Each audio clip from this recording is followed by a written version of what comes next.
바로 시작하겠습니다. 먼저 LG와 롯데 경기를 분석해 보도록 하겠습니다. 이민호는 지난 경기에서 승리하며 연패를 끊었습니다.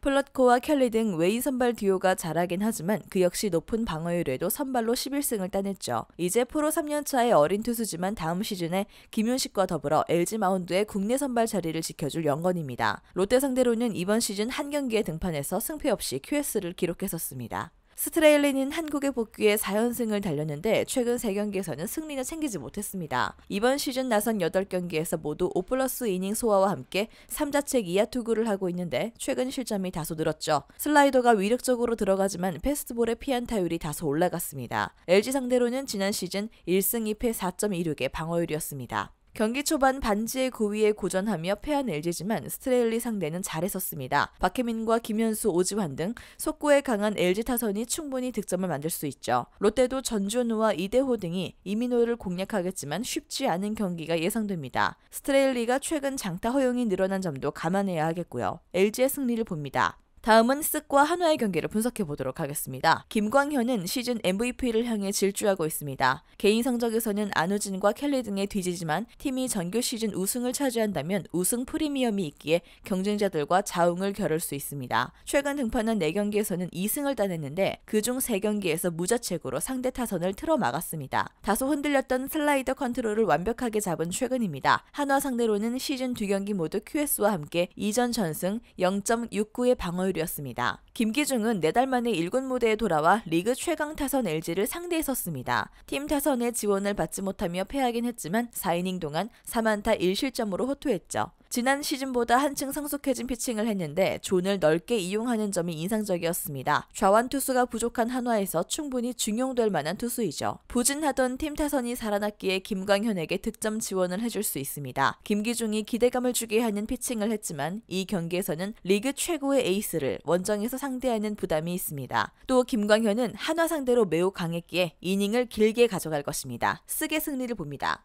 다음은 삼성과 KT의 경기를 분석해 보도록 하겠습니다. 뷰캐넌은 부상에서 돌아와 다시 연승을 달리고 있습니다. 최근 3경기에서는 포스트 시즌에 갈 것으로 보이는 상위권 팀을 만나 모두 승리했는데 승리도 승리인데 투구 내용이 좋았습니다. QS를 안정적으로 해줬고 주자가 나간 상황에서의 집중력이 빼어났죠. 최근 20이닝 이상 투구하며 허용한 볼넷이 1개인 점도 눈에 띕니다. 단 KT 상대로는 시즌 3패 3.75의 방어율로 고전했습니다. 고양표는 긴 연승 이후 최근 3경기에서 2패를 당했습니다. 그러나 그가 부진해서 패했다고 보긴 어렵고요. 패한 경기에서도 모두 QS를 기록했을 뿐 아니라 단 1개의 사사구 허용도 없었습니다. 안우진과 김광현이 좋은 성적을 올리고 있긴 하지만 그 역시 국내 탑3 선발로 전혀 손색이 없는 투수입니다. 체인지업과 슬라이더 등 브레이킹볼 구사가 대단하고 패스트볼도 힘이 있습니다. 삼성 상대로는 이번 시즌 무실점 승리가 있었습니다. KT 상대로 고전하기도 했지만 뷰캐넌은 위기를 넘기는 능력이 워낙 빼어나기에 홈에서 흐름을 이어갈 수 있을 것입니다. 고양표도 제 몫을 할 수 있지만 피렐라와 구자옥 등 페이스가 좋은 중심 타선 상대를 해야 하고 KT 타선이 부진하기에 승리를 추가하기 어려워 보입니다. 삼성의 승리를 봅니다.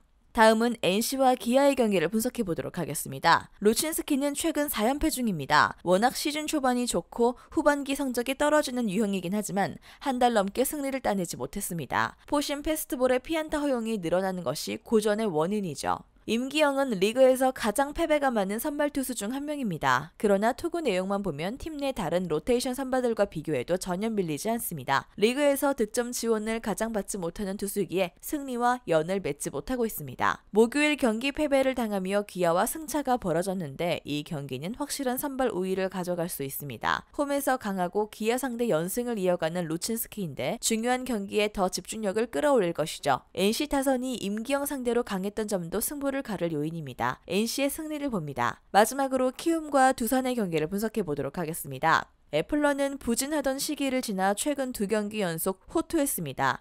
출루 허용은 많았지만 득점권에서 타자를 잘 처리하며 실점을 최소화했고 2경기 모두 QS를 기록했죠. 후반기에 흔들렸던 컨트롤이 나아졌기에 이닝 소화를 기대할 만합니다. 두산 상대로는 이번 시즌 선발로 4경기에 나왔는데 1승 3패 4.30의 방어율이었습니다. 브랜드는 직전 경기에서 승리하며 연패를 끊어냈습니다. 선발로 충분히 제 역할을 하며 미란다의 향수를 어느 정도 지원하고 있습니다. 있습니다. 삼진이 적은 건 아쉽지만 좌완으로 속구가 150 초반까지 나오기에 타자를 힘으로 누르고 있죠. 또 결정구로 사용하는 커브도 잘 들어가며 안정적인 한국 무대 첫 시즌을 보내는 중입니다. 키움 상대로는 이번 시즌 QS 동반 승리가 있습니다. 애플러가 반등의 기미를 보이긴 했지만 페스티벌 위력이 워낙 떨어지는 투수이기에 언제든 두산 중심 타선에 난타당할 수 있습니다. 또 브랜든이 좌타자 상대로 우위를 가져가고 있기에 좌타 위주의 키움 상대로 이닝 소화를 기대할 만하죠. 두산의 승리를 봅니다.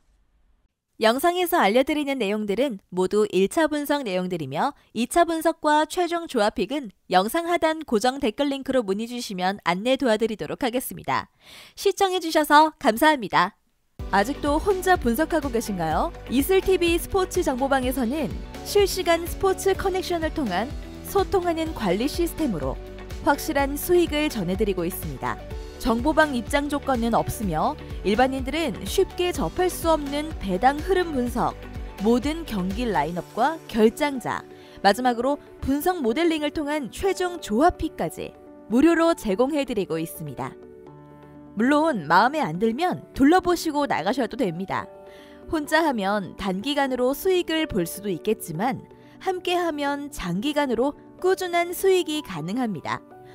정보방 무료 참여하시고 꾸준한 수익을 원하시는 분들은 영상 고정 댓글 링크로 문의 주시면 안내 도와드리겠습니다. 늦지 않았습니다. 함께 합시다.